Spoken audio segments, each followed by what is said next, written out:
उदारता, वचनों में मधुरता, साहस, आचरण में विवेक, ये बातें कोई पा नहीं सकता, ये मूल में होनी चाहिए।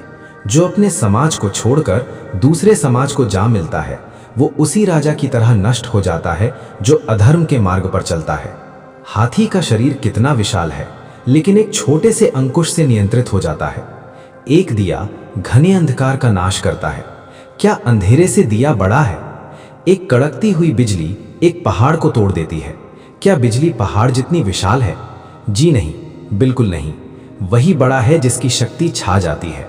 इससे कोई फर्क नहीं पड़ता कि आकार कितना है। जो घर गृहस्थी के काम में लगा रहता है वो कभी ज्ञान प्राप्त नहीं कर सकता।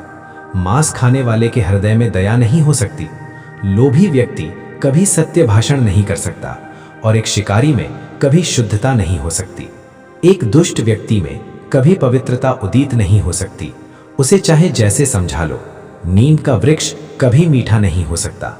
आप चाहे उसकी शिखा से मूल तक घी और शक्कर छिड़क दें, आप चाहे 100 बार पवित्र जल में स्नान करें, आप अपने मन का मैल नहीं धो सकते। उसी प्रकार जिस प्रकार मदिरा का पात्र पवित्र नहीं हो सकता, चाहे आप उसे गर्म करके सारी मदिरा की भाप बना दे। इसमें कोई आश्चर्य नहीं कि व्यक्ति उन बातों के प्रति अनुद्गार कहता है जिसका उसे कोई ज्ञान नहीं। उसी प्रकार जैसे एक जंगली शिकारी की पत्नी हाथी के सर का मणि फेंककर गूंजे की माला धारण करती है। जो व्यक्ति 1 साल तक भोजन करते समय भगवान का ध्यान करेगा और मुंह से कुछ नहीं बोलेगा, उसे 1000 करोड़ वर्ष तक स्वर्गलोक की प्राप्ति होगी। एक विद्यार्थी पूर्ण रूप से निम्नलिखित बातों का त्याग करे: 1 काम, 2 क्रोध, 3 लोभ, 4 स्वादिष्ट भोजन की अपेक्षा, 5 शरीर का श्रृंगार, 6 अत्यधिक जिज्ञासा, 7 अधिक निद्रा, 8 शरीर निर्वाह के लिए अत्यधिक प्रयास। वही सही में ब्राह्मण है जो केवल एक बार के भोजन से संतुष्ट रहे, जिस पर 16 संस्कार किए गए हों, जो अपनी पत्नी के साथ महीने में केवल 1 दिन समागम करे। महामारी समाप्त होने के दूसरे दिन वो ब्राह्मण जो दुकानदारी में लगा है असल में वैश्य ही है। निम्न स्तर के लोगों से जिस व्यवसाय में संपर्क आता है वो व्यवसाय ब्राह्मण को शूद्र बना देता है।